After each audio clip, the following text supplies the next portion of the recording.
And we are live. So good morning and welcome to the show. So this is going to start out as a members live stream and then we're going to make it public. So I have some really interesting updates to bring you regarding my true crime podcast where I cover the case against Bryan Kohberger. The reason I have my banner up is because I am doing another Get Ready With Me video. So I'm about to show you me without makeup and filter. So I'm bracing you before I do. I have a little bit of makeup on though, because I don't want to come on stream without eyebrows. So here we go. Hi, welcome back to my channel. My name is Swamp Rose. Oh, there's somebody here already. Of course, it's Christy Nevada, one of my managing mods. Please show Christy some love in the live chat as she keeps my facts straight. So, hey, Trisha's here too. Both of these ladies have true crime channels devoted to the Idaho 4 at the moment, so and other things. So make sure you visit their channels and give them a like and a sub if you so desire. Tell them that we sent you. Hey, Tamara, nice to see you. All right, we have a lot to talk about this morning. So like I said, this is an update video. So my main story is regarding one of the new suppression motions, and we're going to go into some details and implications with that. We're going to also go back to some research that I did about 7 months ago because it's ringing true right now. Like these motions to talk about Bryan Kohberger possibly being on the spectrum was 100% has been conversation that we've had just in different contexts before. So I'm going to go over that. But the first thing I wanted to show you is regarding the genetic genealogy testing. It's just an interesting development, an article that just came out regarding one of these websites. So I want to start by showing you that. And there is, it looks so funny. Let me blend that in before I go off screen. Let me take it to the chat. Like, I don't talk about what I'm doing with my makeup. If you really truly have a question, you can ask me. But I do want to say this, like, I learned from a TikTok video that was posted on YouTube to just do down strokes with your brush, like go down, go up, because it makes it like more even on your skin. It like makes like everything going in the same direction. Otherwise you get like stuff under your pores. Okay. So this first article, again, was sent to Mikey. So if Mikey shows up in the chat or you see him in the comments, please show him some love because he's always bringing me the most current stuff. I really appreciate it. Everyone does, but I just want to say, Mikey, I really appreciate him sending me that. So I'm going to start by playing the soundbite. I got like weird ads. Don't judge me. It has nothing to do with me.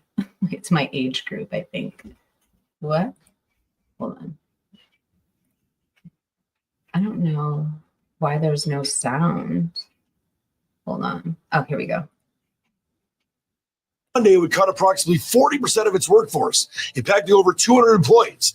The restructuring includes closing its drug development arm, ending trials for 2 advanced drug candidates, and attempting to sell them.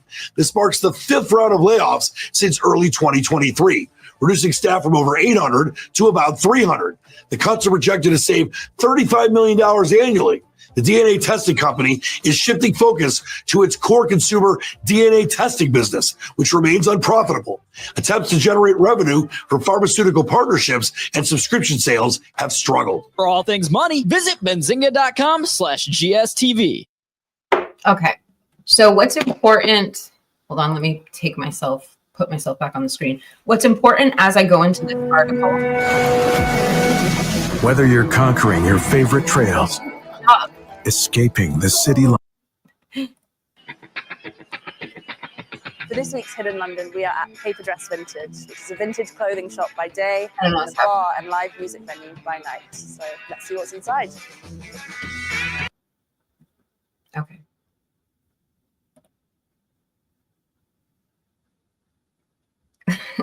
Hey. Okay. Let me do it like this. So, goodness gracious. Before I go reading this article, the storyline that is kind of like making the financials right now is that 23andMe had a product that so basically it's like a one and done product. So you send your sample in and there's no further service. So all of their initial customers, they have nothing left to draw them back. And so they're saying that that's why 23andMe is failing. But there's a lot more to the story, including a customer data breach. And it kind of just shows us like why maybe law enforcement might not be openly talking about these procedures. Is clearly that there's been like public backlash in the past. My screen is like glitching out so bad. Hold on. So I'm going to read you this article. And let me just actually finish blending this in and turn it to the chat so I can focus on the article. Oh, I'm almost out of this foundation and it's like killing me. I got to go spend more money. It's so expensive to like buy freaking professional makeup. I hate it. Like it's so expensive. I don't wear it like out and about. Like I only wear it on camera. Okay.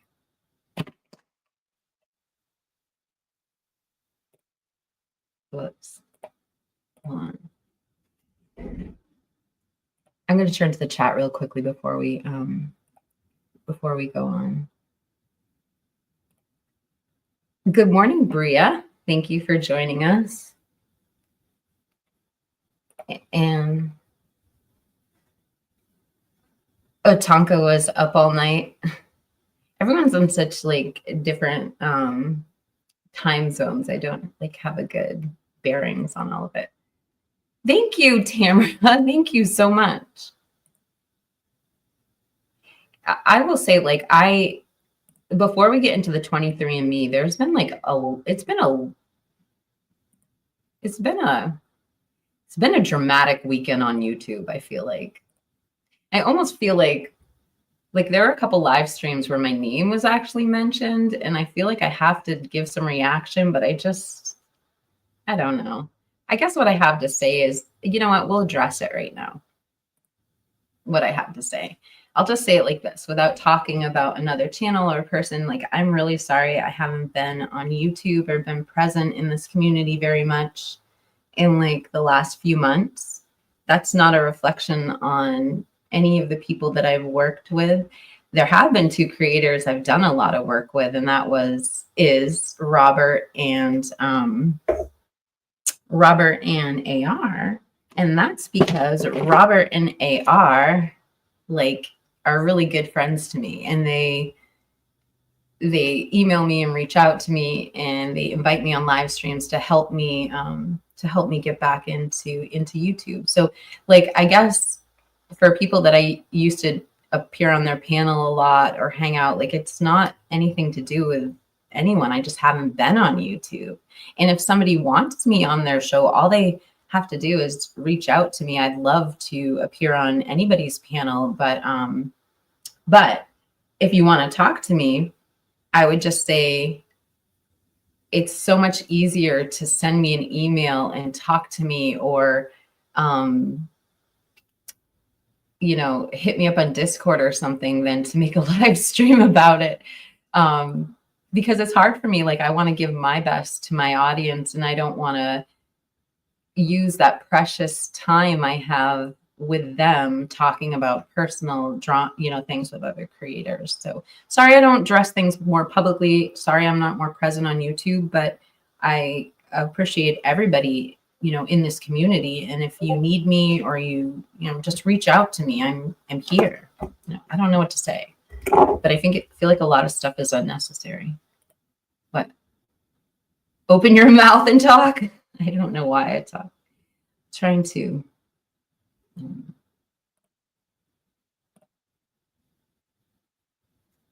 Wait, I was completely lurking last night on Kane's live. I think I lost 10 pounds from laughing so much. I love it. I love his shows.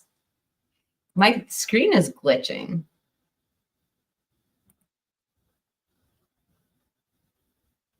Okay, back to the story. Yeah, so I just wanted to, I just feel bad because I feel like somebody was expecting me. I don't even think I'm going to make this stream public now. I'm probably going to keep it private, but I just feel like for the people who saw the live stream, there was a live stream where I just feel like people, I don't know. I just reach out to me if you have any issues, because I love everybody in this community and I'm always willing to talk. And other than that, let's get back to business. I usually sleep about 2 or 3 segments. Wait. I usually sleep in about 2 or 3 segments at a time. I think you meant to slip in at a time, and average at most about 5 hours a day at sleep. I can run on like very little sleep, but it catches up to me, and I have these like long sleeps. I need to put on some eye makeup. All right, let's get to this article. Wait, I'm talking about people in general. They don't talk, they run or say what they gotta say, and that's it. I thought you aesthetically were saying I wasn't opening my mouth, and I'm like, I don't know what to do, Trisha. Like physically, like my actual mouth. It is strange, like, but also it hurts my heart because I don't take it offensively. Like, I was listening to the people that were talking and my heart was breaking. It's like, this is lack of communication. Just reach out. And then the other thing is sometimes in life, like, and I know I do it, I think people are referencing me and they're not. Like people don't go home and think about you. Like, sorry, their lives are too busy, So I think sometimes like I've had some issues that I might have been talking about that other people thought were directed at them. I don't know. And we got Too Fast for Fleas here. It's nice to see you have a membership. You usually go to sleep between 1 and 2 a.m., but get up at 6:30 a.m. every morning. Doesn't it catch up with you? Like, don't you guys have to have, or girls have to have, like a big, like 12-hour sleep session? I know I do. I have to get up, like I cannot sleep past 5:30. Like I have stuff I have to do at 5:30. So when I'm up live streaming with AR and Robert till like 3 a.m, it does really suck sometimes. But that's what coffee is for. And I don't like to take naps because I feel like the daytime hours are so valuable. Like I don't want to waste them. Open that mouth, girl. That's not what she was saying. Lack of communication, I think about you all the time, Kiki.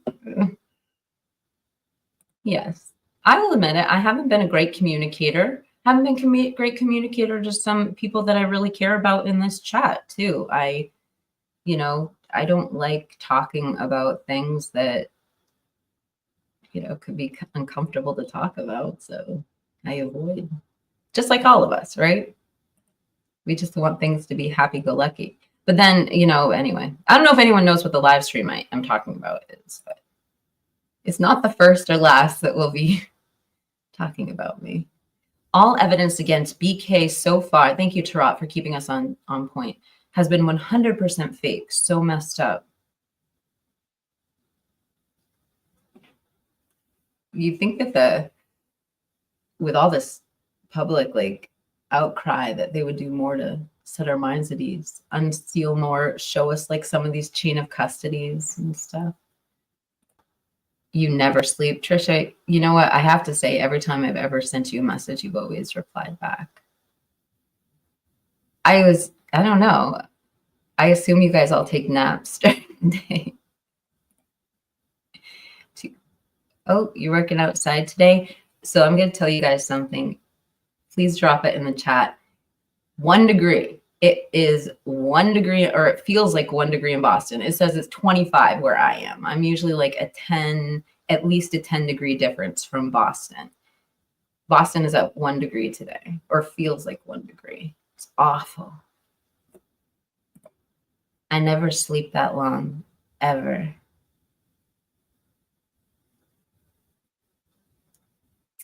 I don't know. I think that I don't know how you so Tonka, what's the longest you sleep? 2 hours? I think if you can get to 2 hours, then you can get some of the maintenance done that your brain needs to do. I want to give everyone a sleep tip, unsolicited advice. So I've told you guys in members' lives before, I have like an addiction to orange juice at night. Like, I love it. I don't like orange juice in general. Like, I don't really seek orange juice during the day, but at nighttime, there's like something about it.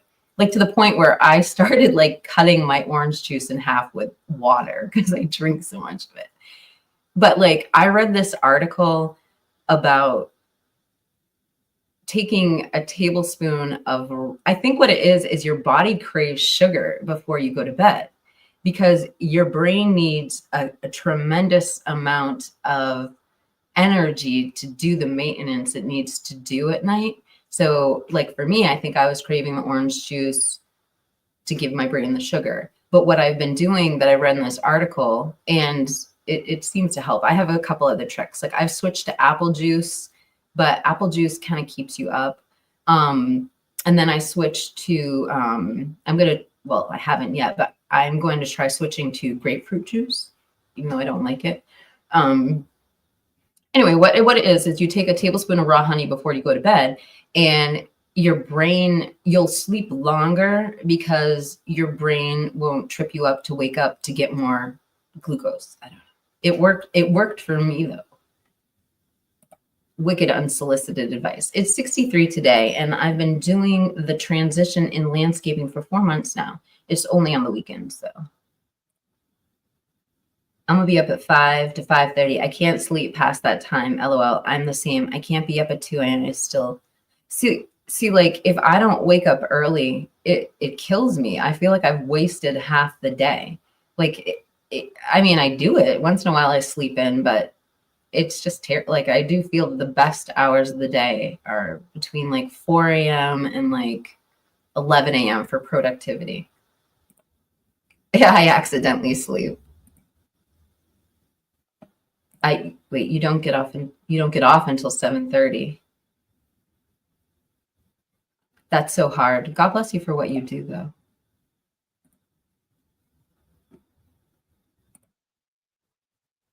Never a napper. I love naps. I just don't take them because I don't want to indulge myself. If I was living my own life, if I was on my own clock doing my own thing and I didn't have like if I didn't have like some things I had to do during the day, I definitely would be a napper though. Like I became an old lady really young, like really, really young. Like, I haven't even drove fast probably since I was like 28. Usually no longer than 3 hours at a time if I'm lucky. I did want to talk to you guys about if we are going to just go totally members live on this. Hold on a second. My sleep tip is trazodone. Out in 20 minutes, the best sleep ever. I can count on, I can't even count, like on a half a finger how many times I've taken a sleeping pill in my entire life. I can't handle them. They make me like everything, like it makes me feel like I want to die. Like, and like I took a Valium once too, same thing. And we were talking about Benadryl in Discord the other day, same thing. Like I can't, or we were talking about in Trisha's live. I keep having messed up dreams that scare me and make me worry about stuff because I'm an idiot and I guess I don't know. My brother used to tell me that he read somewhere that like our dreams are to prepare us for things. Like when we were like cave people, like we'd have a nightmare about like a tiger. And that was so that we could learn how to cope with it before it actually happened. I don't know if that's true. I don't know why I'm telling everything to you guys. It's because I love being live. I just love talking to you guys. How many of you have crazy dreams about this case? I know one person in the chat who's had 2 incredible crazy dreams about this case and has described them to me, and I've interpreted them. Kane had a dream about the Idaho 4 that I interpreted. Translucent had a dream. These are all public comments. I'm not sharing private info. Translucent had a dream about the Idaho 4 and me, and I interpreted that one, but I'm too scared to tell these people the dream interpretations. Except Trisha. Trisha, I've told all of hers. She's had some, I'd say one of Trisha's dreams, because I believe her, I believe that, she's giving me her exact account. I think one of Trisha's dreams has actually kind of changed some perspective I have on the case. I will say that. I will be willing to entertain BK being by the street past Linda Lane. Stuff I saw and heard is possibly suspicious. Are you talking about on the Linda Lane videos?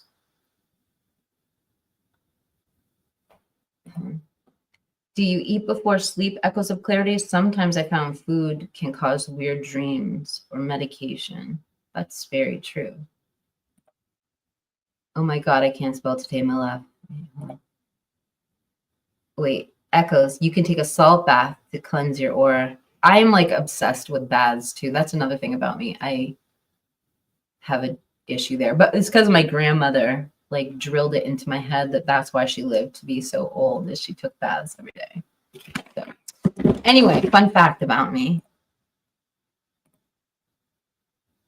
Wait, hold on. Well, here lately I have to force myself to eat. Oh. I don't want to say, but I do have a solution to that. Wait. And no, I do not take meds. I slept with my nicotine patch. Oh, not knowing, and you're supposed to remove it at night. My dreams were so real and they were like a movie. I didn't want to wake up. Tamara, you're beautiful. Oh my gosh, Kiki, what'd I do? I'm a fast driver. I will say I still play my music really loud. I'll say I don't know if I'm ever going to outgrow that. There's certain songs I feel like the whole world needs to share with me. My buddy Jordan was telling me he feels like he's tripping when he uses patches. Kim Young. I think cell phone frequencies near us during sleep are disrupting our sleep patterns. I told you guys about the sleep hygiene one time when I was on here, like that doctor didn't know I was going through a medical problem. She thought I was going through like a stress problem. So she prescribed me the sleep hygiene, and I did everything she said, but my real doctor was on vacation and he came back and figured out what was wrong with me. And I was actually put in the hospital, but regardless, I did her sleep hygiene and it worked. It just didn't, it wasn't what was wrong with me. And one of them is cutting blue light completely out, all like electronic stimulation 2 hours before bed. So I would save up like everything I had to do that was like non-electronic for like those 2 hours. So like if I had like a craft project or like something I had to like prep, or like picking out my outfit for work the next day, or like self-care, I would do all of that in the 2 hours before bed. And I'm telling you, you get so tired when you can't have your like little jolt of, endorphins. I really have to put on some eye makeup because this is like it. I'm feeling embarrassed for myself right now. Oh my God, don't tell me that. Wow, I never felt that. It's just wild, vivid dreams. Me, she interpreted my dream. Yes, I've interpreted 2 of her dreams. I have not had a dream about this case. Trazodone is for depression, but it's also prescribed for sleep. I don't take it for depression. It sounds It sounds like Bryan used Ridge Road fairly regularly, echoes of clarity. Wondered what or who lives there. I don't dream. Christy, I think I know why. I'll send it to you in Discord. Thank you for saying that, Kim. It's, it's like it's a craft, whatever, it's like, just like, so it's, it's something I don't know if I like sharing necessarily with people because I feel like they're going to judge me. But time to put on the Chanel Rouge Noir eyeliner while I read you guys a fascinating article. And again, this is a shared computer with multiple adults. Don't judge me for the ads.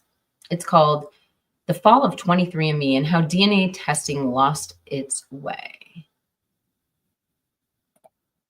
23andMe is a company on the ropes. The one-time leader in DNA analysis market, valued at $6 billion in 2021, is now worth less than $100 million. A 99% drop that makes Labor's autumn budget look like a roaring success. 2024 saw 40% of its staff laid off and a mass exodus from the board of directors. Now potential buyers are circling at the smell of blood, and Annie W., CEO and founder, is struggling to keep the company's head above water. How did a successful Silicon Valley startup, an offspring of the tech boom that produced monolithic companies like Google, Facebook, and Twitter, suffer such a fall from grace?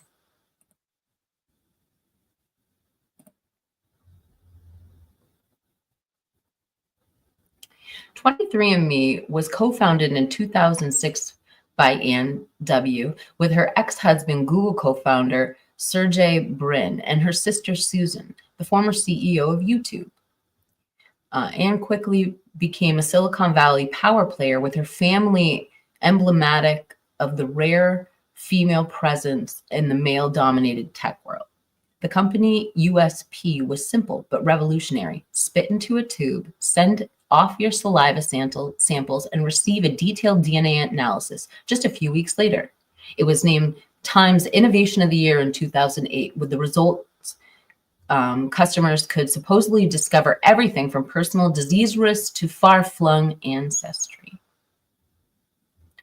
Unlike Ancestry DNA, a competitor that stuck to genealogy, 23andMe also provided health reports, eventually diversifying into pharmaceutical developments, both internally and externally. The company's pivot towards commercial research projects was made clear in 2018 via a well-publicized deal worth $300 million in GlaxoSmithKline, essentially selling the genetic data of 5 million customers to their pharmaceutical company for drug research. The move rapidly accelerated their value as a business, but ethical questions undercut their success. For some, 23andMe were nothing more than a data harvesters to exploit customers' essential curiosities in return for their genetic fingerprint. Dr. Adam Rutherford, a British geneticist and broadcaster, has long been skeptical of the company's motives, despite having a 23andMe account himself. They appear to use our sense of belonging and storytelling, Rutherford urges, but they were specifically set up in order to harvest people's genomes, the densest amount of information that exists in the known universe. In 2023, the genetic testing company had its biggest setback, a scandalous data breach. After trying to squash the problem, they were forced to admit that the hacking incident hadn't just accessed 14,000 accounts, as they originally claimed, but almost 7 million. A subsequent lawsuit forced them to pay a settlement of $30 million. The damage to their reputation was incalculable, going on fatal. 23andMe has also faced fundamental structural issues. The one-use nature DNA test, once you take your DNA test, there is not much point in getting another, meant shrinking customer base, with customer revenue falling 8% since the year 2021. A bid to diversify in STEM toppling share prices. Those fell 70% last year. The company pivoted toward healthcare, launching a weight loss program offering access to drugs like Ozempic and Wegovy. Whether this last-ditch effort can reverse their decline or merely delay the inevitable remains to be seen. With AW reportedly looking to sell, the fate of 23andMe's vast genetic database is now the biggest unanswered question. The chief concern of Nancy Cass, a bioethics professor at Johns Hopkins University, is to do the custodianship of, if 23andMe does go under, who's going to buy its data, she asks. That's the real question. 23andMe's decline is a case study of a company's mishaps and a growing distrust of big business use of data. However, as Dr. Rutherford points out, it could be far more straightforward than this. These kids have tests that are essentially a fad, he says. In the current climate, people are prioritizing spending money on heating bills and finding out if they're 40% Swedish, which, by the way, is impossible. Oh, good point. I'm glad they brought that shit up. What a great way to end the article. Let's go back to that.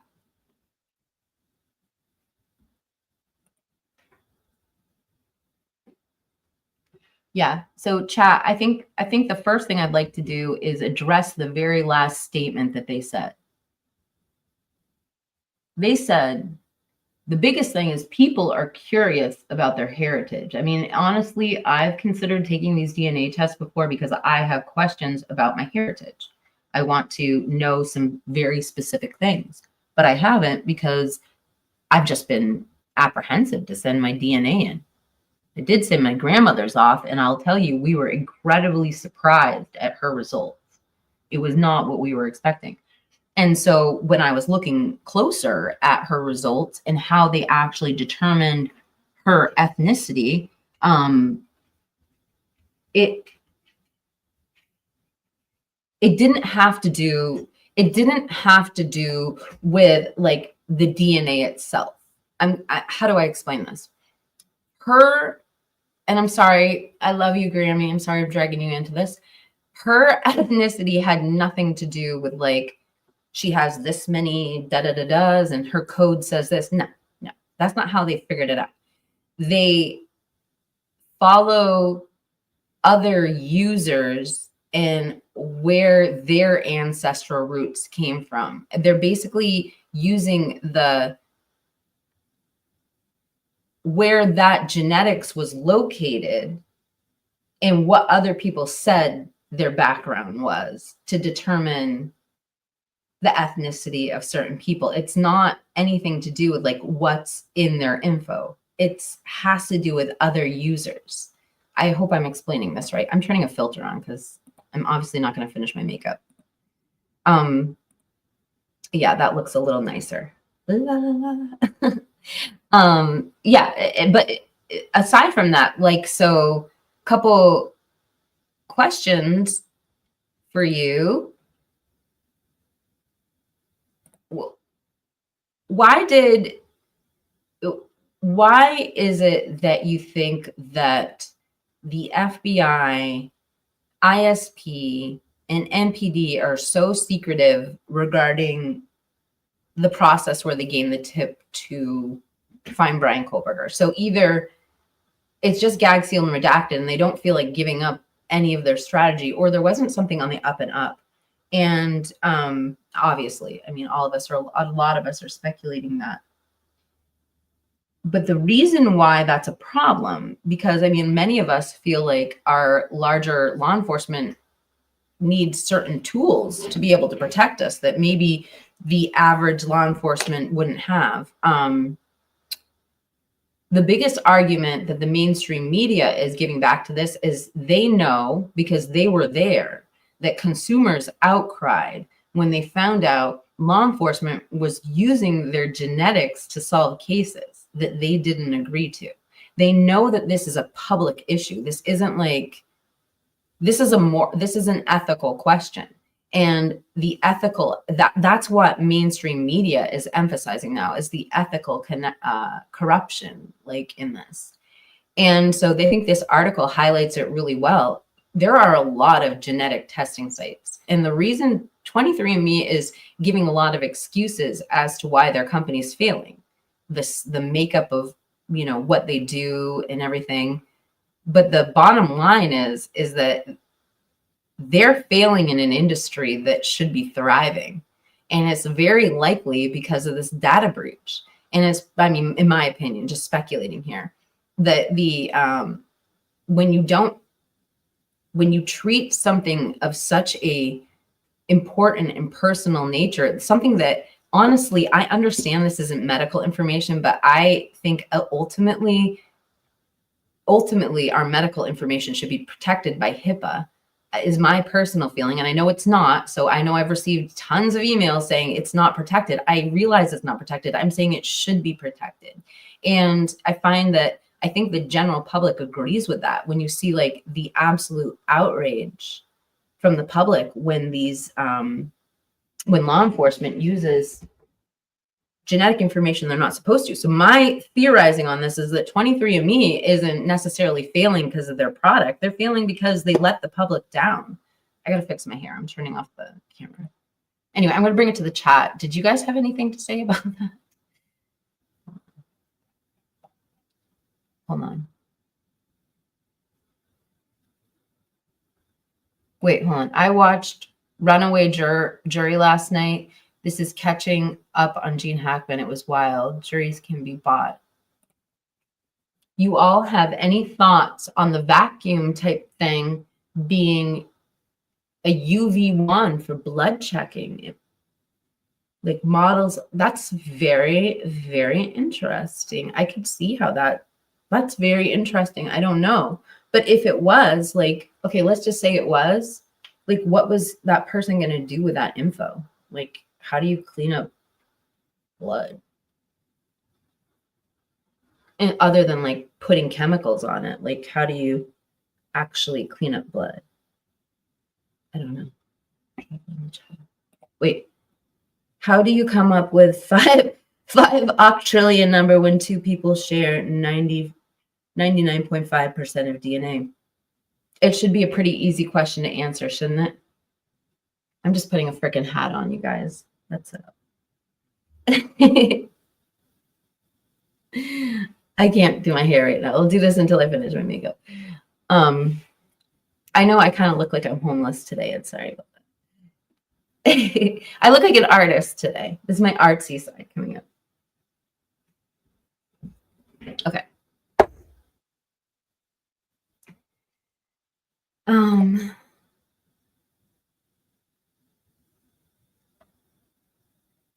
The day in question he went shopping too. Are we talking about, wait, I have a dream.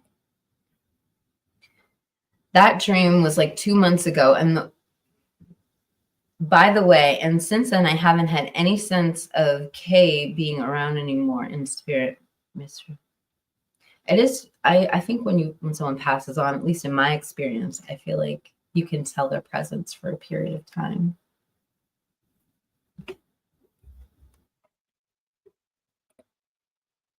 Okay. The neighbors in the news saying they heard him vacuuming all night. Oh yeah, and then they insert a vacuum like that. That's true. Planting the seed to connect the dot. Haven't we seen this in so many incidences? I'm gonna put bronzer on when we talk about this. I think you're actually might be pointing out a pattern. So I think that's really observant of you, Kim Young. So like, before we discuss the vacuum possibly being the reason why they inserted that, knowing that this would come out in the paperwork, just think back to, can any of us say Asian female? Do you remember all of the talk about the Asian female? And then right after that, a woman from Bryan Kohberger's hometown, a girl came forward to say that she was partially Asian and that Bryan Kohberger was harassing her when she was a teenager. And it was just, it was a sad article to read. because when you read it, it just sounds like a teenage boy being interested in a girl. And it is crazy how people insert themselves in the media to tell a story like that. But I totally made a whole video on how I felt that was a setup to make it look like he had a type, that he was it just felt like it was artificial, the way that it was put into the media. Hold on. Yeah, they always stipulate a non-related person. How much does the number change when you factor in related people? I don't think Dylan allegedly saw was a vacuum. It kind of stuck on the contamination claim by MPD and the university for the reason that they tore the house down. See, I don't think it was a vacuum either. I think it was probably like, I mean, if I had to guess, I think that it was probably something that, like whoever the perpetrator was had something to, well, a kit. I don't know any other way to say it, like a kill kit. But I don't think it was an actual vacuum. Then again, it depends on how Dylan said it. We didn't get an exact quote. We got them paraphrasing what she was saying. So it'll just be interesting. And then I would love to hear the follow-up question to Dylan. Are you talking about like a dirt devil? Are you talking about like a vacuum, like a big vacuum? I don't know. Wait, maybe he had a crush on her.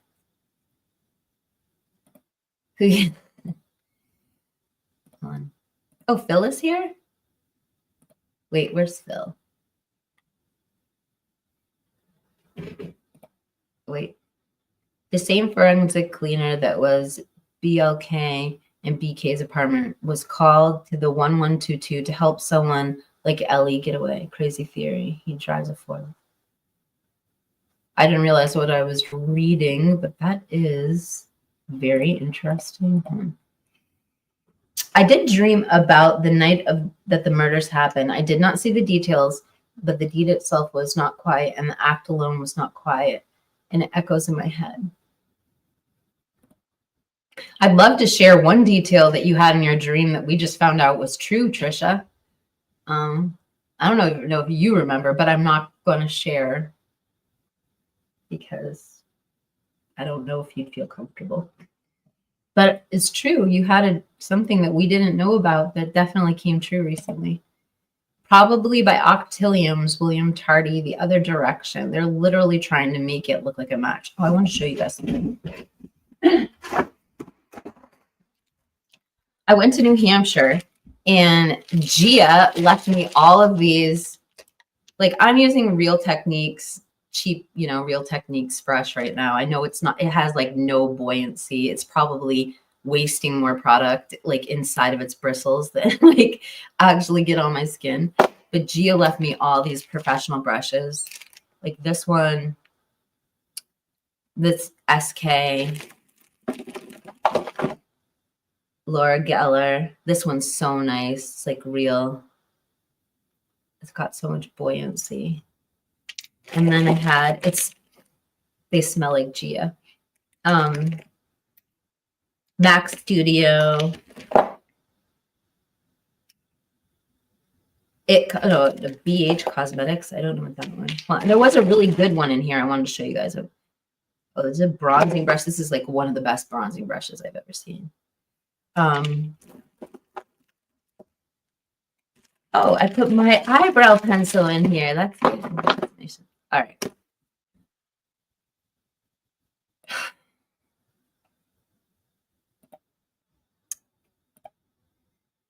Maybe the perp borrowed a leaf blower from the officers in the Karen Reed case.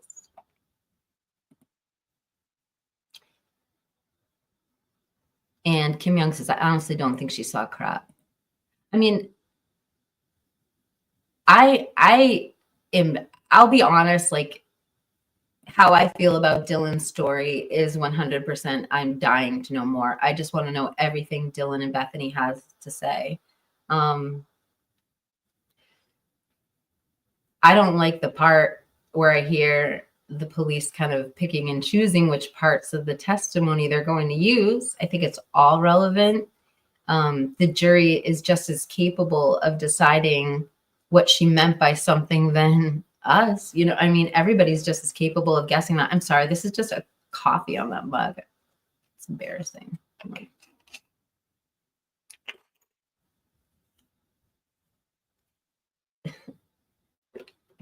Okay.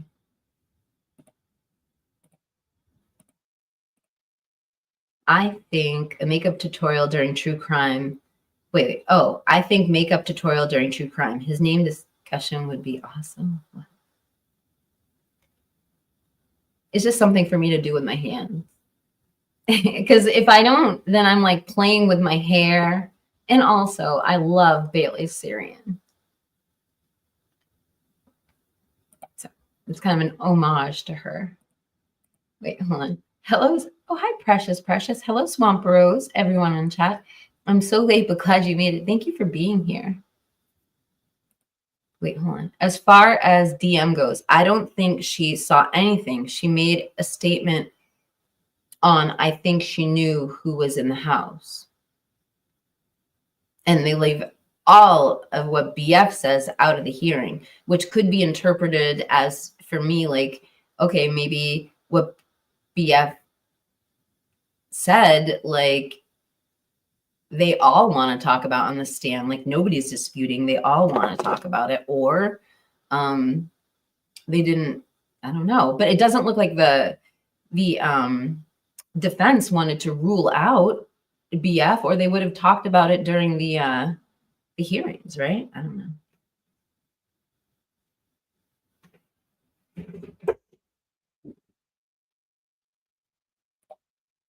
I think there's a lot more they're not telling us. Yeah, I want to see them on the stand. Me too. Oh, have a good day at work, Leslie and Billy. Thank you for being here. See, I can't tell how many people are here because StreamYard doesn't tell me when I'm members live. So I only know you're here by your comments. Yes, the Miss Queen of the live stream, Bailey Syrian. I know, Bailey Syrian. I follow her on Instagram too. She's got an incredible channel. She's got an awesome, like, she does great for marketing, and she's just really good. And she, like, you guys, she was like, I don't know Bailey's entire history because I only know her as a YouTuber, but she didn't just start like like she had people backing her when she started because she was an incredible makeup artist before that. Me, not so much. I'm definitely not a makeup artist. Wait, Bailey is great. I think she's Neeks. LOL. She's not Neeks, but I will say I've listened to a lot of Neeks, and I think that Neeks is inspired by Bailey for sure. But I do definitely have a similar voice.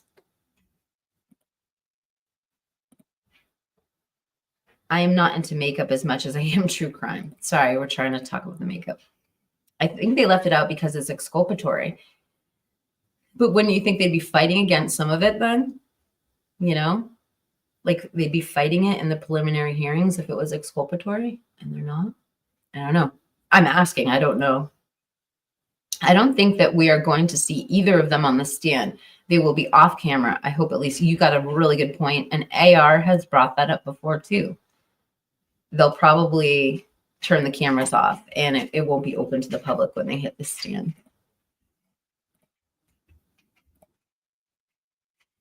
Has the defense received everything they have been requesting?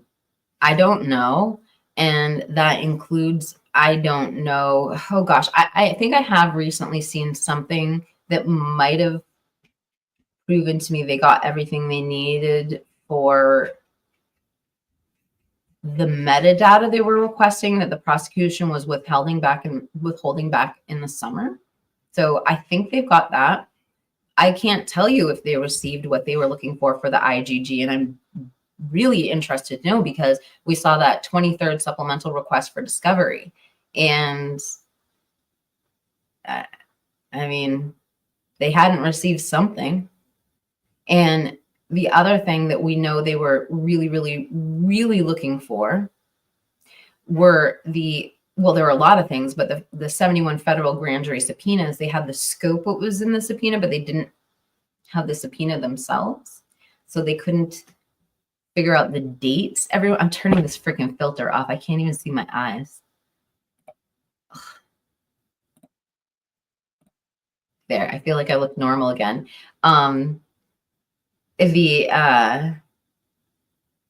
We don't know. I'm trying to think. So the genetic, okay, so the 71 federal grand jury subpoenas, they got the scope of what's in the subpoenas, but we don't know if they got the dates. Now, they might have got the dates because we saw the defense pivot and tell us that they found Bryan Kohberger on the 19th with the investigative genetic genealogy. That could be them pivoting because they actually got the dates, or maybe they didn't get the dates. So they just have to go with whatever the prosecution has given them. So those are the three things that I feel like they hadn't had information on, was what they were requesting for the genetics, the metadata, and the grand jury subpoenas. I don't know what else, but I don't know. And if they didn't get the information they were looking for on the genetics, I think that's going to play a role in saying, oh, like, was this lab certified? Were their machines calibrated? Were they qualified to do this work? What portion did the FBI do? What portion did the lab do,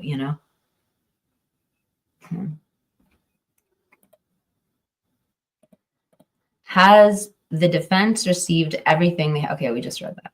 Hold on. Wait, I'm glad she doesn't censor as much as she used to. Oh, Bailey? She's funny. Their voices are almost identical. I 100% agree with you, Tonka. But I've had the debate before. And somebody can prove me wrong if you guys,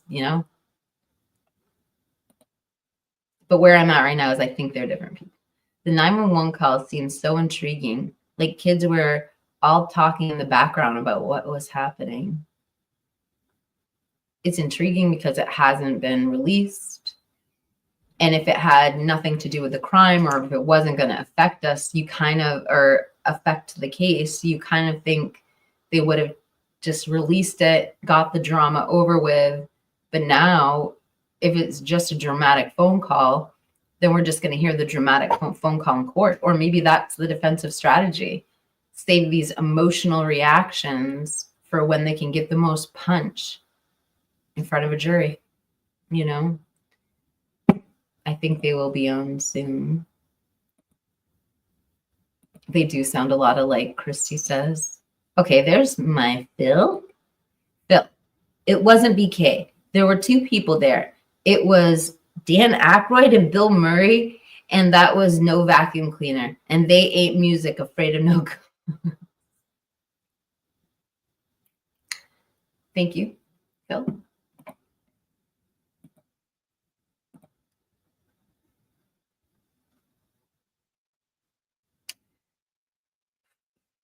I wouldn't blame them if they didn't. I can't wear this hat anymore, you guys. I'm sorry. Okay. They're also into the same exact material, Christy Nevada. I don't think anyone could convince me they're not the same person unless they're next to each other.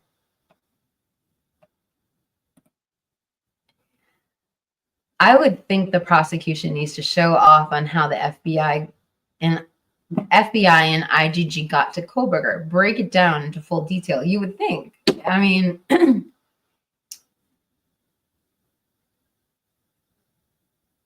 there's another part to that. I think, and I'm not trying to like beat a dead horse, just kick it around a little bit, but and the alternative suspects, like, okay, if we're going to analyze what the lab did with the sample they had, let's look at some other things. Like, where did we see the financial records for the IgG being tested, but where are the financial records for the other unknown samples? And was it Othram that did the workup on those samples? Who had the raw data? Like, who had the raw samples, and like who did the data on them? I'm turning this filter on again until I finish my makeup. Yes, that's much nicer. Thank you.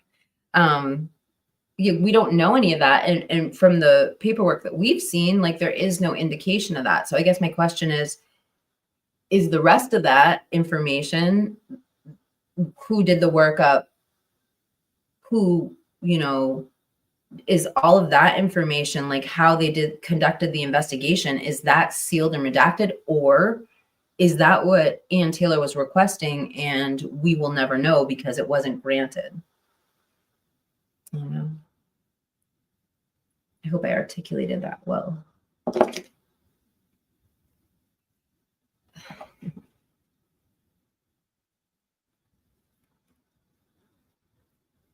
Okay. Christy says, Tonka, I think there is a video where Neeks Peaks shows her face. Little dark hair girl, not the same person. I will look for it after this live and find it. I would love to know too. I'd love to know, because it's not like one person. A lot of people have said that they sound a lot alike. So we should probably post it in Discord. No, we can give both of them a shout out, Okay. I'd like to see that video. Wait.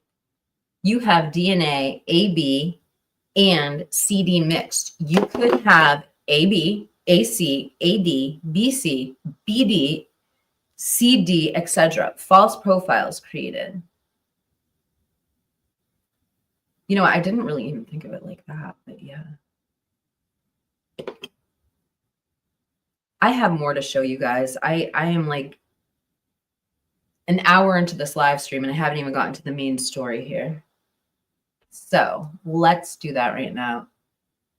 It's so hard because I want to go public, but I haven't finished my makeup. Hold on. I'm going to get into our main story right now, you guys. And I feel like this is the most important story that I have to bring to you. Oh, shit.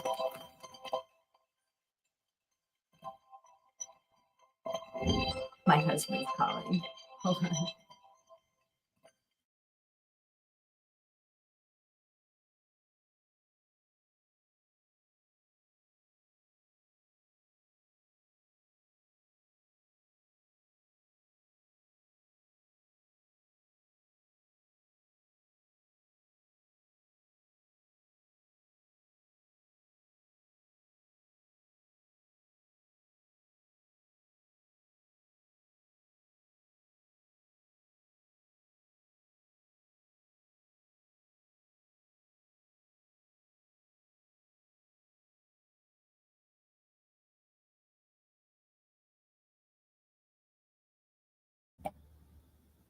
He didn't say goodbye, you guys. Damn it. Bullshit. I'm just kidding. I'm just kidding, honey. All right.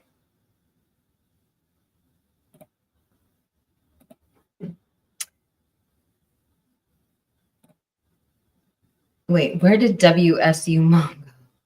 I don't know. The problem with these machines is that they may give slightly different profiles. Some SMPs may have more data and they use different chipsets and software.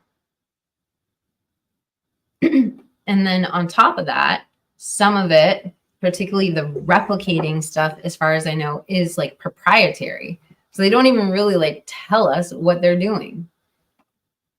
If you ask, they just say, well, we're really smart. That's basically their answer. If somebody tells you to listen to them because they're really smart or really educated and they can't put their argument into plain English, run. Never listen to them. You should be able to, no matter your level of education, no matter your if you can't put your point across, you don't understand it into plain words that everyone can understand. There's like nothing. My personal opinion on it. I love you. Thank you. Come on. Almost all footage, including body cam footage, has been manipulated to some degree. The audio timestamps.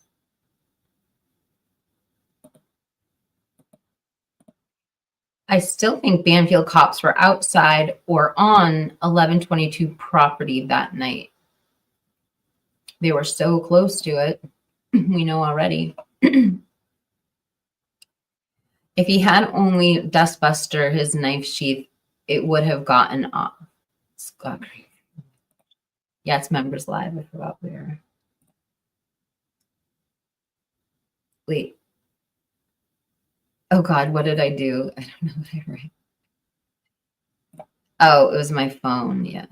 I just saw a post from Murphy Knows All, and it was all about the frats, I believe, who had a camera around 2-ish a.m. and saw a girl running from the house. So it wasn't the frats who had the 2 a.m.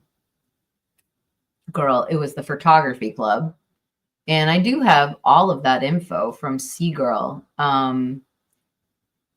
It was in the photography group that they posted it, but like honestly, it's hard to get information about things being debunked or not. I mean, I have the whole segment. I can play it for you guys if you're interested, but it's hard for me because I get such like mixed like info on if these things are real or not. But like I held on to it.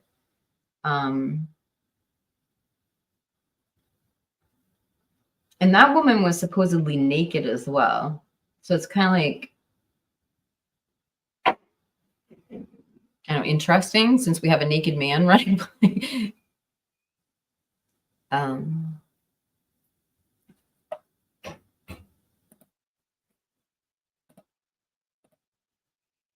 On Linda Lane around 217-ish, you can hear Kaylee running and it says Mogan, and you hear a lot of commotion. I also believe I hear Xana.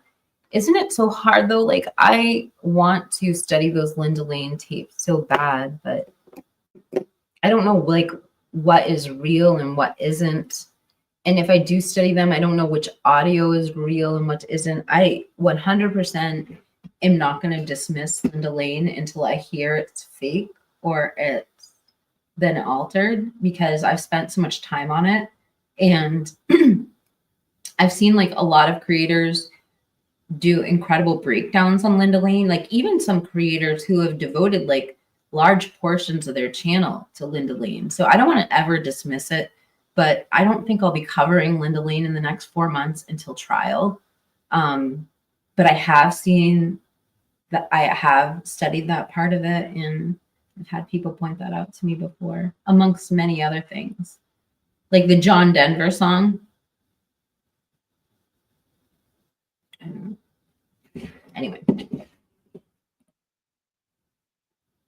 Was the tripod cam just a rumor? If it was just a rumor, somebody went out on a limb in Facebook to post it, and they claimed it. I mean, I don't know. Christy, what did we ever hear about a conclusion to that? Was the tripod fake? I want to say Viviana said it was some guy from the Midwest, but nobody's ever like showed me receipts of somebody debunking it. I don't know. It doesn't throw off anything to say that's real. So it's worth kind of like exploring. It definitely could be. Who knows? I'm basing everything off pure speculation, but it adds up. And we hear that rumor from the beginning. It was a film crew that supposedly based out of New York, Bria said. I believe they might have been connected to the fraternity. They said that it was a photography group, unless we're talking about something different. I can pull it up real quick. Hold on.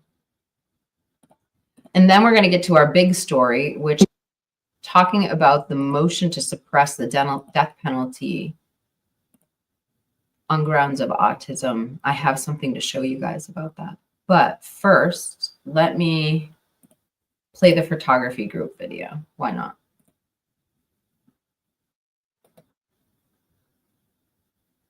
Unless Christy comes at me and says that I'm not supposed to play it.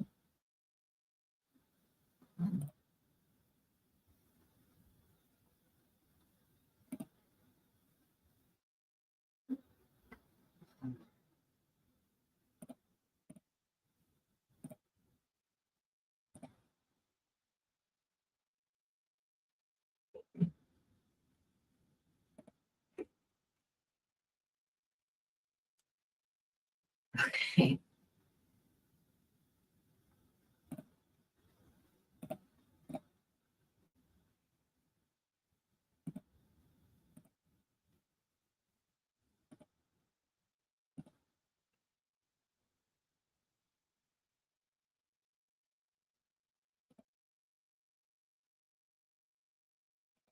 All right, here we go.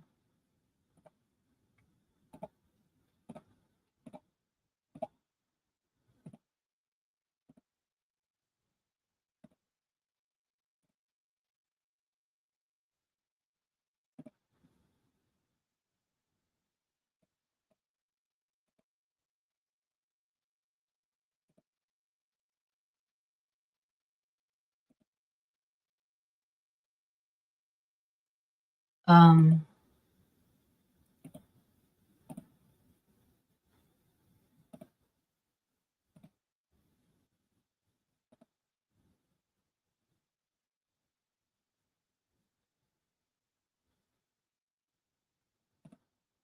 that resided at the apartment. Things that have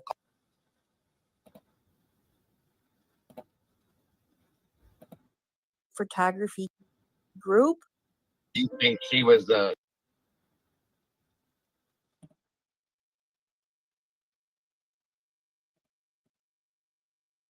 why did that stop?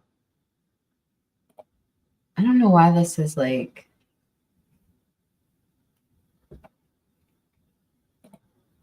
I don't know why this is like not.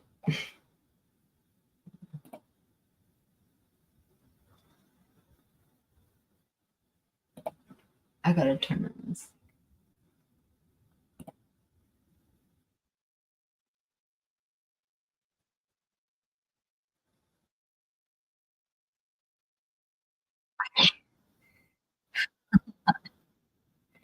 Why is it?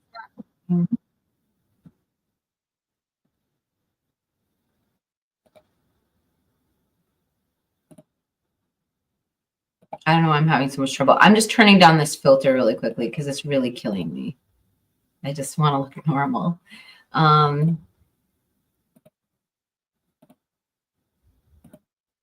Isn't that bad when you want to look normal more than you want to look freaking? There's a student that revealed he was in a remote photography group, which is kind of vague. That, I mean, I don't know if that's a after school. It's our indicative of our society, I think. Sort of group, or if it's a class that you're earning credits for. Is this some sort of extracurricular thing? But this student wrote in a forum, which then was taken down. But I have screenshots of the archived conversation where they're talking about this group has a camera on a tripod somewhere behind the King Roadhouse, and it was recording during the night of the crimes. I'm going to read you what the convo was about, and then you guys decide for yourself what you think. Now, I've done videos on this in the past, but I didn't actually have the screenshots of the archive conversation, but I found them now. And so I'm going to read them here, and then you guys can discuss in the comments what you think. I don't know why it's like so glitchy like that. Oh, I think that's my original. Found out my remote photography group has video from a tripod that was stationed behind the house. It recorded from 8 p.m. to 8 a.m. and shows a woman running from the side of the house as a truck entered the driveway. She ran away from the house and right by our tripod at approximately almost, but not completely accurate or exact, roughly 2 a.m. A group member removed the tripod, and I don't know who has the video. It is the group's right to not disclose why we record, but we would send in recordings in special circumstances. Okay, this is so messed up. I don't even know where to begin, but it continues. So another person writes, then call the LE and give them your information, which sounds like a no-brainer. Why wouldn't they have done that? Unless they were afraid of turning it in. And then it continues. Another poster writes, quote, group member reported the video was sent to Idaho State Police. Our group has been removed from FB for various policy violations, end quote. And then that's all I have. The group didn't follow up on this conversation. And I know other people were talking about there being another camera back there in this photography class. Now, I don't have access to the syllabus for that term, but if you do, and you know what the syllabus is and who was teaching what photography classes, that would tell us what kind of class would set up a tripod there, and what would be now. I guess there being a ravine back there, that might be helpful if you're trying to catch, quote, the wildlife. I don't know, but you guys decide for yourself if this is worth anything. And this is from a forum that was posted in November of 2022. There's a student that Okay. I mean, it is what it is, you guys. I wanted to bring it to you. So I'm just going to take it to the chat and see what you guys have to say. These get ready with me videos just aren't working because I get on camera and I'm like, what the? Might as well just like live stream on the couch watching Netflix with you guys, right?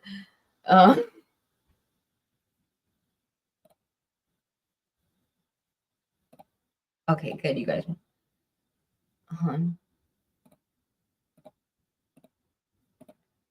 Okay.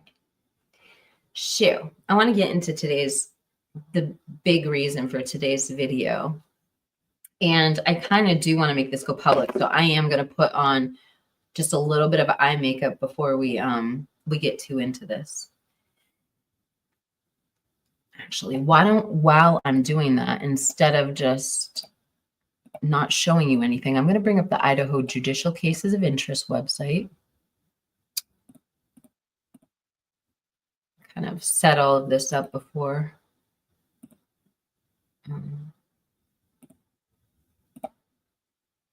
Before I started live streaming to you guys, even though we got distracted.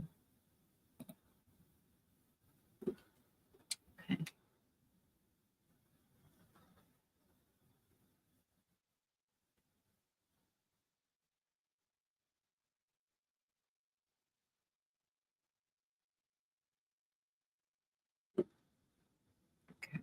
Sorry. Was at a zero moment with my makeup. All right, so I'm going down here. What I really wanted to draw your attention to, use the bar. Motion to suppress, almost there. Hold on.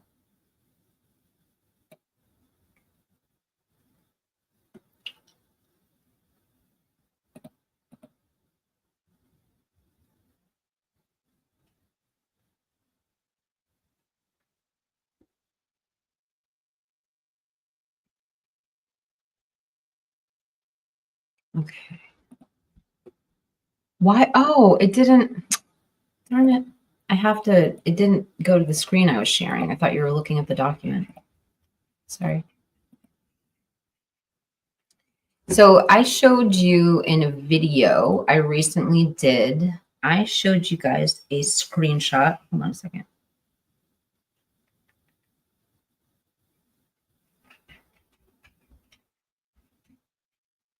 And I should give credit. Twiz is actually the one who sent this to me. Oh, shit. I can't turn on my camera because I've got this weird makeup going on. Hold on. Give me one sec.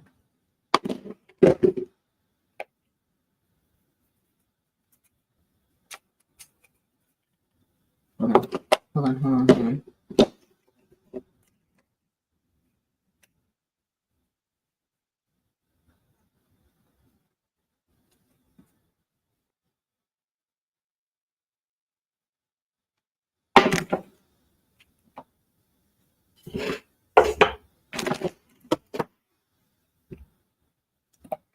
All right, I'm sorry about that, guys. I just was trying to like put on some makeup before I turn that back on. And I'm going to read this to you while I put on my bronzer.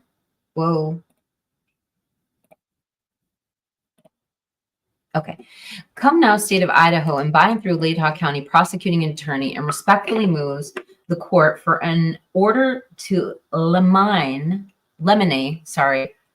prohibiting defendant from offering testimony regarding neuropsychological evaluation and psychiatric evaluation of the defendant as summarized in the defendant's January 23rd, 25 supplemental response for requests for discovery regarding expert witness.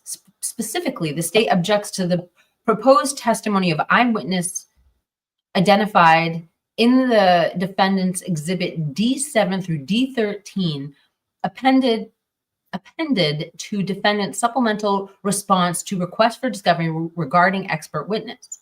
In support of this motion, the state respectfully refers the court to Idaho Code 18-207, which provides that mental condition shall not be a defense to any charge in criminal conduct except expert evidence on the issue of any state of mind which an element of offense. So like premeditation, I'm assuming they're referencing there. In each of these witness summaries, the defendant's exhibit D7 and D13, the defendant specifically states that the testimony was not intended to be mental element defense pursuant to Idaho Code 18-207, but rather this testimony is about the state of mind as well as a factual defense testimony to anticipated testimony excited by the state. As such, the proposed testimony falls outside of the mental condition evidence allowed under Idaho Code State 18-207-3. Respectfully submitted the 21st day of February, 2025.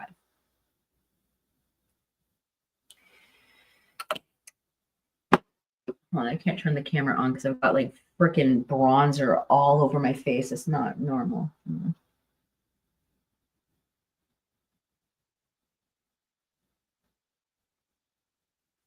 All right.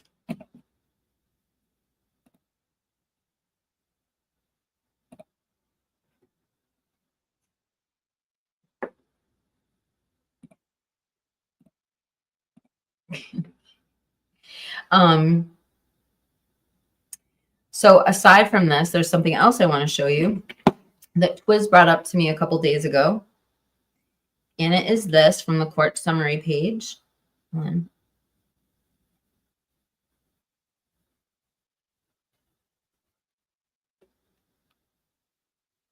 Goodness gracious, come on. It's because I have my background blur on. There we go. Whoops. It thinks it's a background. Hold on. Why won't it freaking come in? Come on, buddy. It has to think it's my face in order to show it.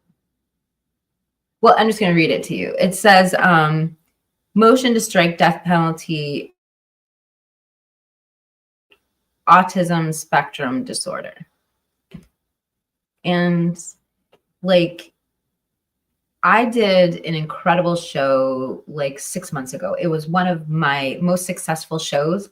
I know this show is successful because I've seen other YouTubers, and I'm not trying to like toot my own horn or anything, but I've seen other YouTubers literally basically print out my transcript on this and repeat it in live streams. So I know that it was definitely one of my most viewer-driven segments. We went on for almost 3 hours on this subject, and essentially what it was I was given all of Bryan Kohberger's Tap to Talks, and we went through these because they started out when he was in his late teens, and they went all the way up to when he was 18. So basically, a man.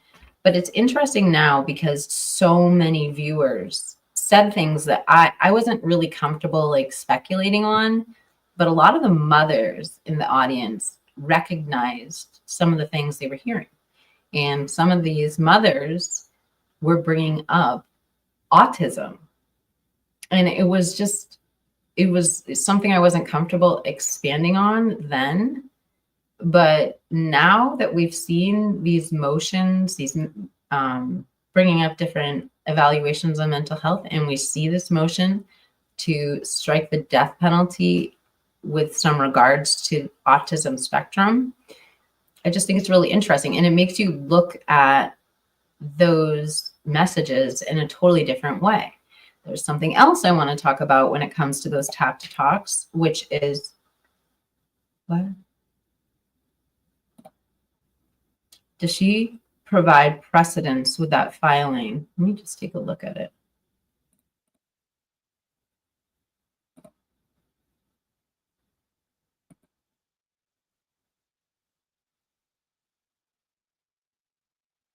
No, she does not. She just gives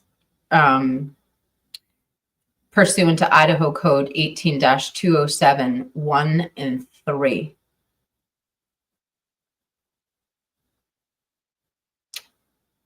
And the title of it, if I didn't say it, is the state's motion in limine regarding psychological and psychiatric evidence.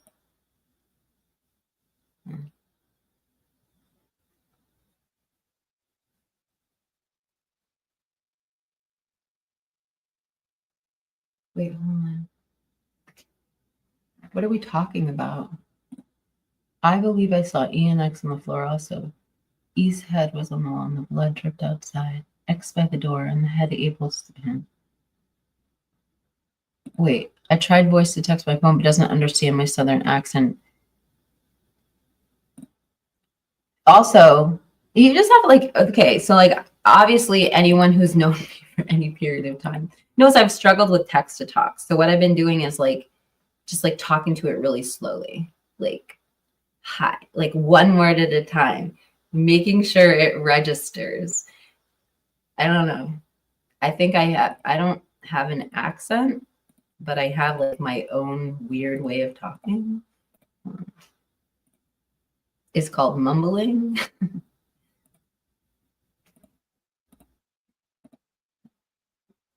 Gloves. I'm sure. I've never seen anything confirm that statement. I'm pretty familiar with YouTubers' database.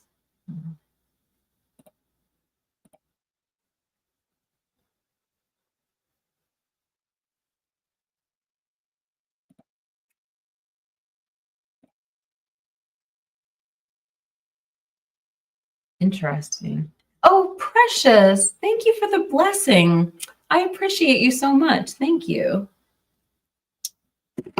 All right, so you guys, let's talk. Let's get into. I'm hesitating because honestly, it's, and I guess I don't think I'm going to make this public. Just simply for the fact that these subjects get so sensitive. I want content to give to my audience, but I also don't want to, you like walk this fine line. All right, so I'm just going to deliver the story. So I did a segment like 6 months ago that was really popular regarding the tap to talks. And we're going to go over 2 portions of that, like the very beginning of it, because he explains so many symptoms in his own words accompanying his visual snow. And then we're going to play the conclusion of it. But most importantly, which I think you'd be the most interested in, is listening to the rap song, because it's just I don't know. For me, it's like, I don't believe a lot of these things, like particularly when it comes to Garrett Discovery and all these different mainstream media aspects that are being brought up as far as connections to Bryan. But there is one thing that I do somewhat give credence to, which is the Ezra account. And the reason is because I'm pretty good when it comes to like media sources. I may not be the best crime sleuth in the world, but when it comes to mainstream media sources, I know exactly how to get to the bottom of their sources, like up into, because they are required to publish certain things. And I've traced the Ezra account about. And the Ezra account is different than the other email accounts. It was acquired through a data breach. So like a credit company that was doing some sort of credit repair, that email got affiliated with, and that email got leaked. And that's how they knew about the Ezra account and Bryan Kohberger, was from that dark web list. And that's how they found the YouTube channel that had Bryan Kohberger's YouTube video attached to it, or the SoundCloud video that's attached to it. So that means that the YouTube channel would be real. It means the Tap to Talks are real, and it means the SoundCloud is real. Now, we can't verify any of this for sure, but this doesn't seem like it was appeared. This is the right year. This is the, it would almost like somebody would have to have prior knowledge in order for it to be fake. Now, nothing I'm showing you is like incriminating to Bryan. It's just now that we have this other piece to the puzzle, these things seem a lot different when you look at them. So, like when you know you're hearing a kid on the spectrum talking, it's different. Let's listen to his rap song. Let's start there. I don't know. Should I make this public?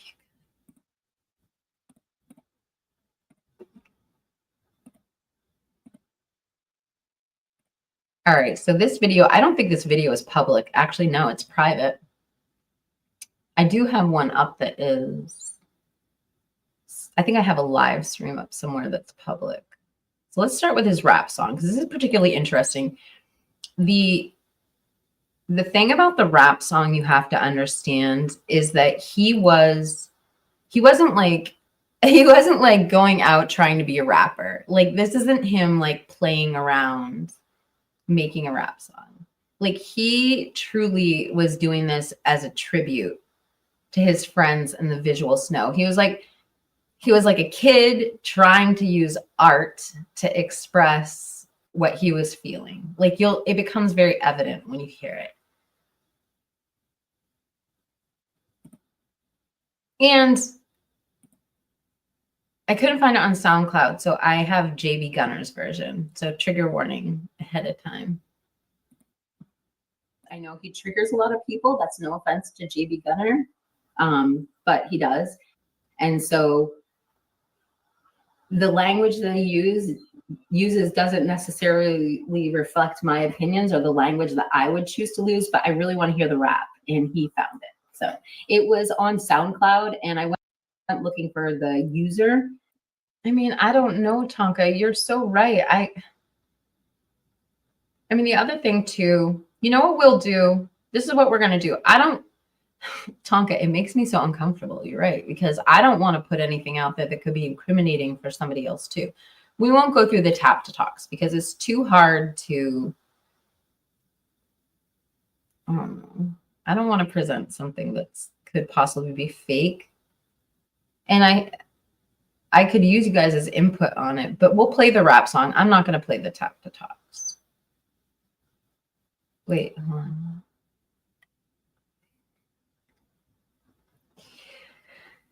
All right, here we go. Quiz. And the segment's really short. He doesn't play the whole thing. He plays like the first 16 bars or something. So let's listen to BK rap. And this is JB Gunner. Hold on, let me put up a banner so that JB doesn't mind I'm reusing his content.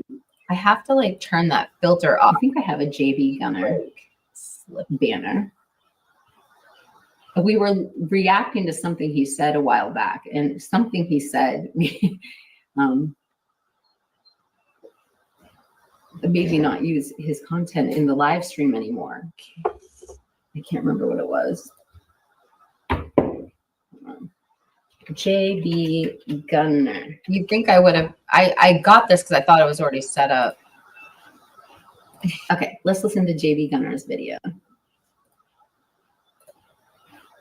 It's only a minute, you guys.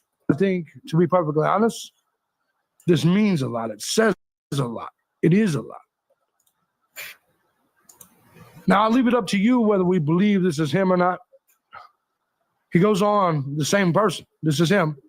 He says, releasing a rap song for everybody with VS, general discussion.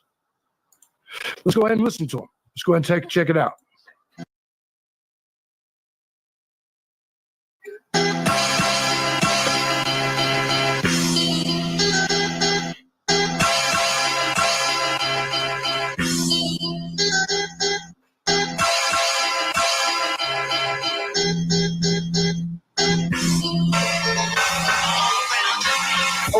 same thing that disrupts my life. Wonder when I'll change. I guess when the time is right. Procrastinating mind arranged to change would be a fight. So I'm pacifist, like I'm afraid to get a bloody fist. Look at this, my mind is pissed, and I keep running. Why is this? He's a horrible rapper, but go ahead. When I hit it, always losing stunning. Always gentle giant, no defiance, all building alliance, and still think that I am present. I stuck in the future, but I'm never looking at the fucking present. Keep it up, act like you're all that. Here's a cookie too in a present. Led from a desert eagle, Deagle's going louder than my motherfucking beagle. And your life, you get no sequel. We be loved once crying like some seagulls. You are not my equal, you are equal, but I'm people. And now I'm going. Don't quit your day job, Brian. Stick to killing. Well, you wasn't very good at that. Well, you was good at that, but you wasn't good at the getting away with it part. Whew, this is rough to hear. This is rough to hear. Regal, don't fuck with us if you learn a lesson. Next song music.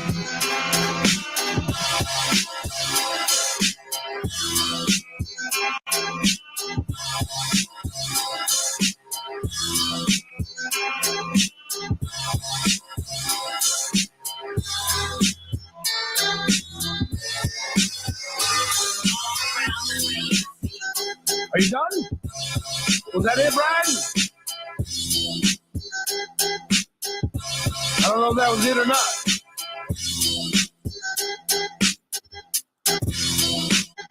Yeah, that seemed to be it. So you only dropped one verse. Man, you can't finish nothing right, can you, Brian? I mean, it's not.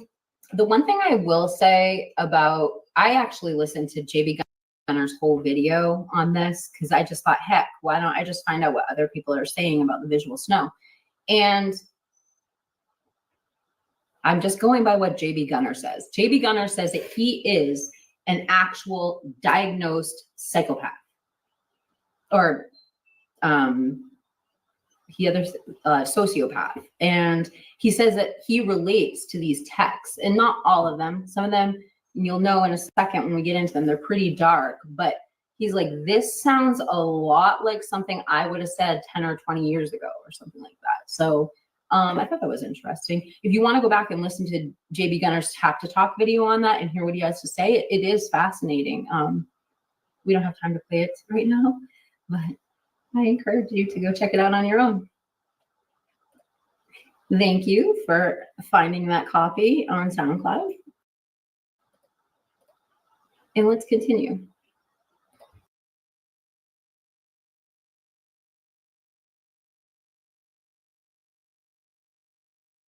Oh, shit. Sorry about that. Yeah, we're not going to continue, but I think like what I wanted to just stress is that if that was real, I think that we have the rap song is definitely connected to the Tap to Talks. Like if, like Tonka said, it was somebody making an elaborate hoax, it was incredibly elaborate because you have to have dates that match up years ago. But you know what? People are very capable of doing crazy things online. So who knows? Hey, puppy. So since I'm not going to do the Tap to Talk segment, it does bring up something that got very little attention on my channel that I want to bring up. I'll end with this that has to do with BK on the autism spectrum. And there's going to be about 15 more minutes of the show, 15, 20 more minutes of the show, just so you know. Hold on, what? Am I still muted?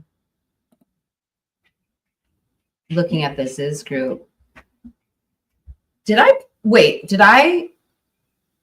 tell this channel about the Ziz group, or did I just tell the other channel about it? What I want to show you guys is I want to talk about prison reform, because one of the things that is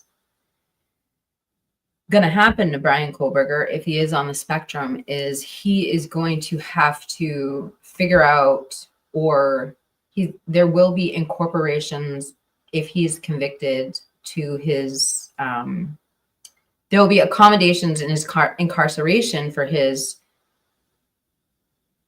being on the spectrum, but it is not as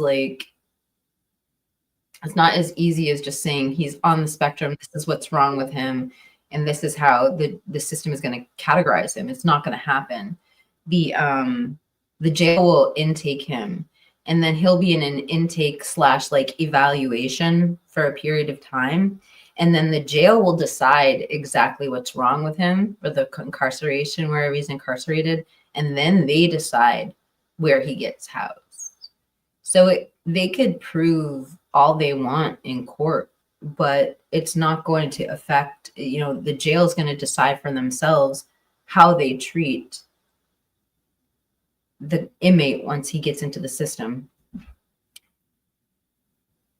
I didn't have my eyes opened into this problem until I got deep into the true crime community. And so I expect that there's a lot of you out there who don't know what I'm about to show you. So I'm going to pull up, this will be the last thing I show you. It's a video I made earlier this week. And like I said, it didn't get a lot of attention because it's not like the flashy headlines that people are looking for, but it's important. And the name of the video is called Bryan Kohberger's Appearance Has Changed. It only got like less than 600 views, but I want to show it to you. Oh, and my dog is like yelling at me to bring her outside. Can you, I don't know if you guys can hear her. She's, all right, let me pull this up. Stop it, Philly. She kind of sounds like a cat when she does that.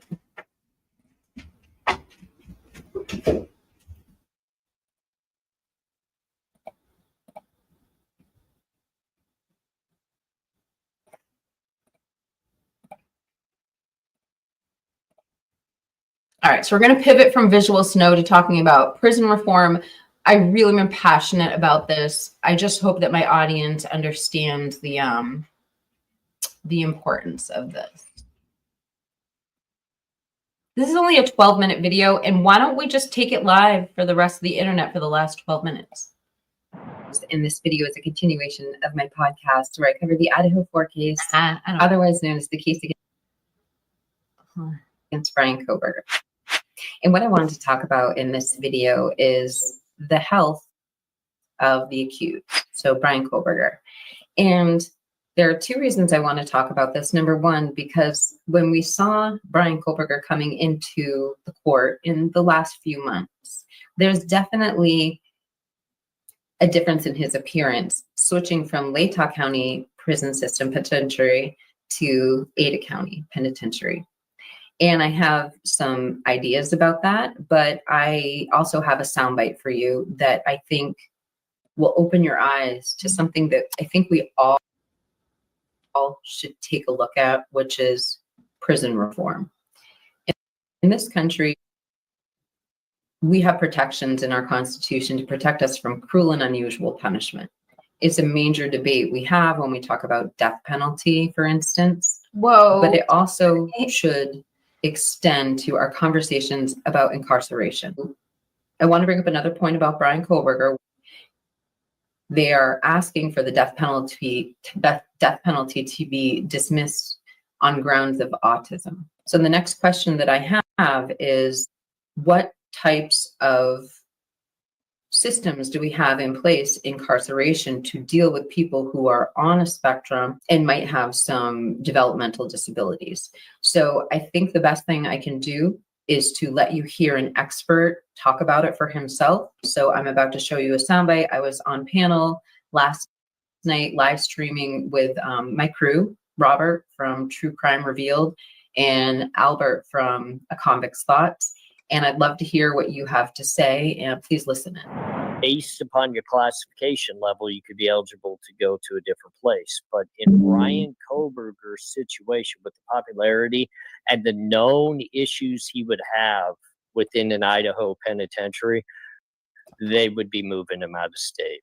They would be transferring him, not maybe for his entire sentence, for a good chunk of the beginning of it. Now, do you think it would be life without parole or life with parole? He has, if he's found guilty, he has no option of parole. None. He'll get sentenced. It will be one of those sentences where you see the defendant go before the judge and they say, you know, we're sentencing you to 550 years, and then on this count, we're sentencing you to another 550 years. So in a sense, it's you're getting life without parole, but they're going to spell it out for everybody to see just how many years within the documentation they want to give them.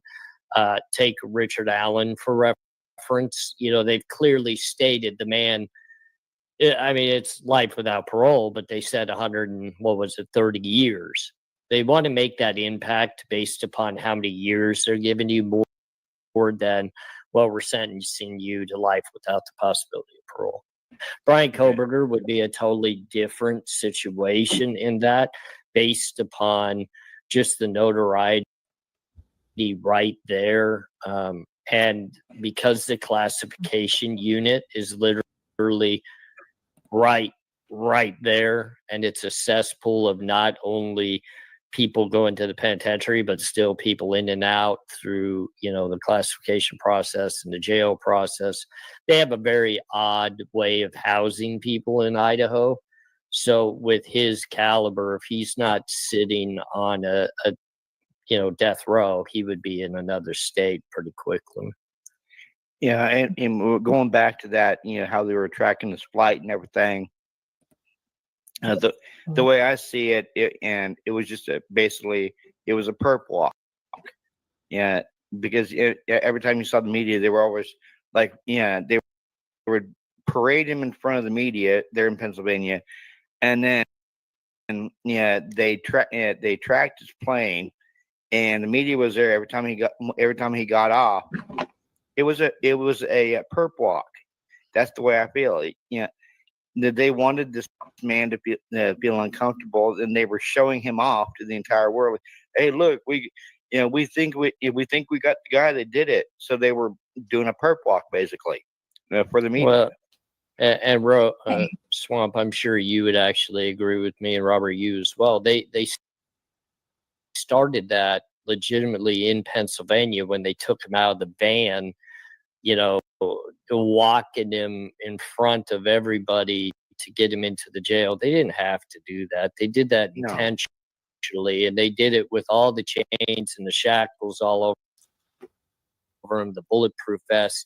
And this is backed up. It's happening in many other places. And ladies and gentlemen, I've been through the system enough and worn those shackles, have been escorted back and forth to many of court hearings, and they don't perp walk you unless it's intentionally perp walked. And they've done it with Mangione.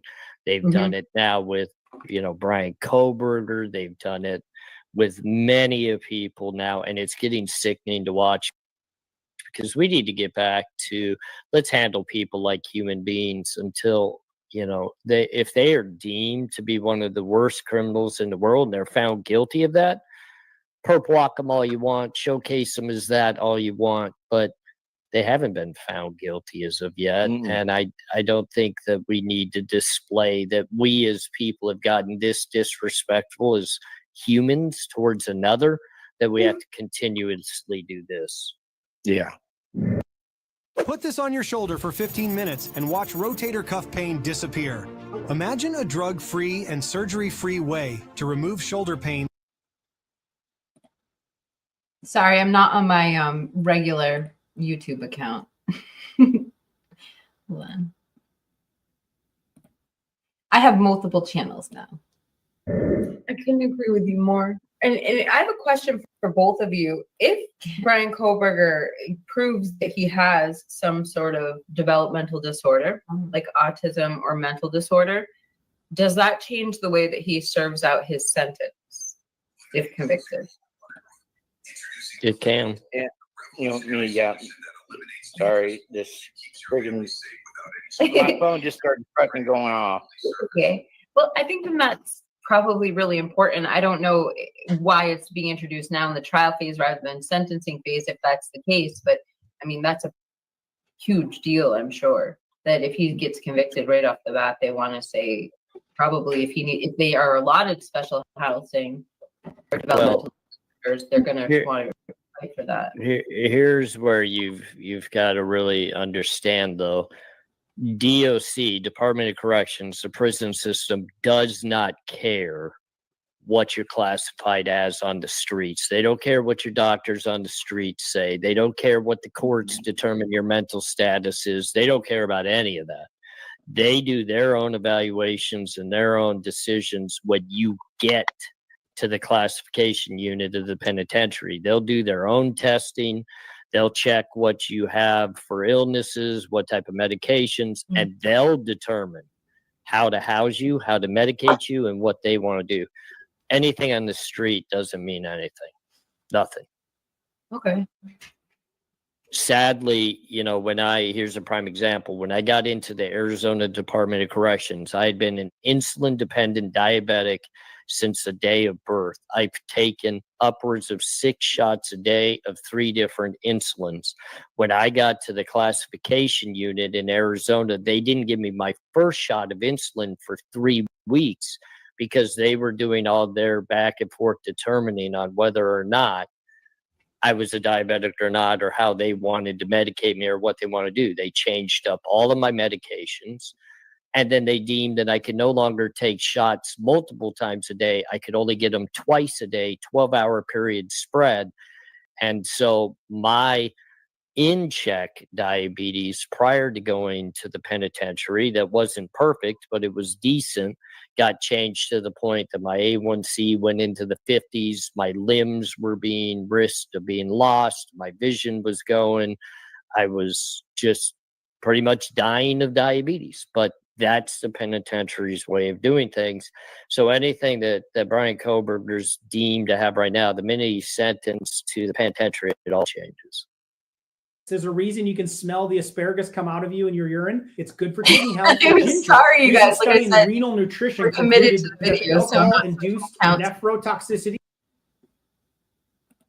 Sorry about that. I feel like I should have. Can I just ask the audience in the chat right now what AR just said about being denied his insulin in prison was something that could force someone to go into blindness? Oh, I want to stop for a second for the people watching, because we just went public. We've been having like a members live stream for the past couple of hours. So I didn't have it logged on to my Swamp Rose account. So sorry about all the commercials. But welcome, everyone. Welcome to the people who just joined us. It looks like we just got 50 new people watching, and we're really grateful you're here. So we've had a variety of topics today. We're just going over updates, but we were ending with talking about the fact that we found out recently that Bryan Kohberger is allegedly on the autism spectrum, how that might affect not only trial, if it affects trial, but how it could affect the sentencing phase. And then we're just going into a further conversation regarding incarceration. So that's what prompted this conversation. And welcome to all of you. Let's finish up with AR has to say. Almost in 24 hours, if getting got out of control. Do you think that's cruel and unusual punishment? Drop a 1 in the chat if you think so, because I'd be putting 1s in if I was in the chat right now. I'm going to put a 1 in. I went into ketoacidosis too. After the 3 weeks of not getting insulin, they finally gave me insulin.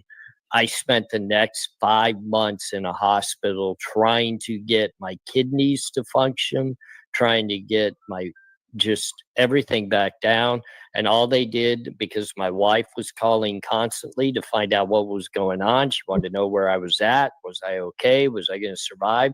They told her, we don't know whether he's passed or if he's alive. We'll give you a notification. If you're his emergency contact, at some point, we'll let you know what's going on.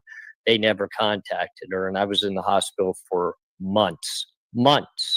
And when I came out, my foot had broken down the middle of my foot into 18 different pieces. I still have, I'll show it one day. I'll show a picture of my foot. They could not surgically repair it because they took so long when it broke and put me in a left walking boot rather than a right walking boot.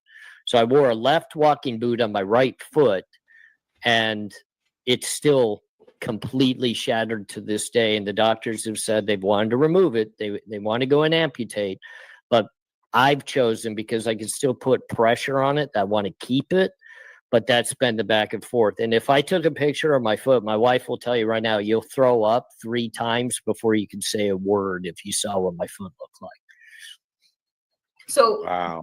so if that's cruel and unusual punishment, you all know that that's unconstitutional because our Constitution protects us against cruel and unusual punishment. If you're listening to what AR went through, this is what affects 25% of our population, and it affects all the people around them. So before we turn a blind eye on what's going on when somebody gets tossed in the system, realize when you hear these things, if you are a patriot, if you believe in the Constitution, part of that protection is the protection against cruel and unusual punishment. And it's bad enough that we throw people into a jail where they have to fight for their life to just survive in general population.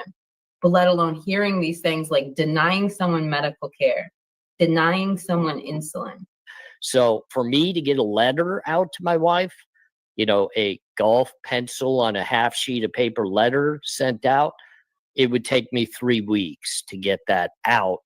And then to receive something back, whenever they decide to give it to me. So as I said in the opening of this, 25% of our population is affected by incarceration. And we need to find a way to have people serve their time without having cruel and unusual and punishment be involved in their sentencing. And denying medical care is a form of punishment. So I'm going to leave this here. I'd love to know your thoughts below.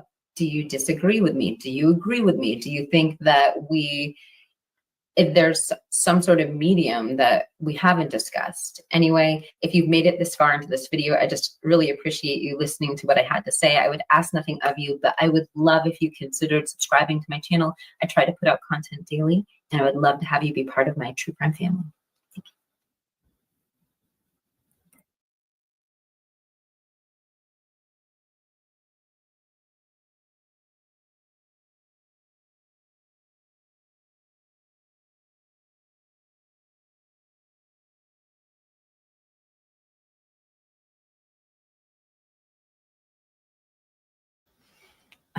Sorry about that. So like I said, this was a members live. We've been kind of live streaming for a couple hours. But when the conversation started taking a turn to prison reform, I just thought it was so important. Like when we started getting to the updates on Bryan Kohberger and talking about the fact that he might have some development, or he does have some developmental disabilities that are being brought into the documentation. I thought that bringing up prison reform was really important because I saw someone in the chat ask, is 25% of our population incarcerated? No, but if you were to divide it up, not socioeconomic, sorry, my dog is crying. There are certain groups in the United States where 22% of their population is allegedly incarcerated, but 25% of the population is affected by incarceration. So you have a family member, a friend, somebody that you know affected by it. And of course, that's just as, inaccurate statistic. That weird noise is my dog, Philly, screaming at me to stop live streaming. So I probably should get off. I'll give Philly a boop. Good puppy. Anyway, it's so nice to see all you guys. I haven't live streamed in a little while. I'm trying to get back into live streaming. And I just want to say I miss all you guys. And it's so nice seeing you. If you hit that notification bell, I guarantee we're going to stop, Billy. We're going to have another live stream later this week. And I hope you're doing good wherever you are in your neck of the woods. The other thing we were saying is I am in Cape Cod. It's like 25 degrees here, but I was just listening to the Boston news forecast and it feels like 1 degree in Boston right now. So for all my folks in New England, I feel your pain. Just hang on. Spring is almost here. And I think that's all I have for today. So I hope you guys have a great day. And I'll be putting out a couple videos later today. So please hit that notification bell. And I hope to see all of you soon. So take care. Peace. Bye, Philly. Thank you to before I cut the stream. Thank you so much to my live chat. You've given me such amazing conversation today. And specifically, thank you to my mods. I appreciate everything you do for me. I appreciate your support. I appreciate your fact checking. I appreciate you keeping the chat classy. And I have to add in there, thank you to my Discord server. The research, the conversation, the chat that you bring to the table is one of the most valuable aspects of my my research to this case. So thank you for giving me your point of view and perspective. And thank you to the viewers. So even if you're just watching and you don't want to leave a comment or anything in the chat, I just really appreciate your viewership, and thank you for listening to what I had to say. And if you'd like to leave a comment and you don't know what to comment, just drop your city in the comment and we'll give it a shout out. So anyway, have a great day, you guys. Thank you so much for your time.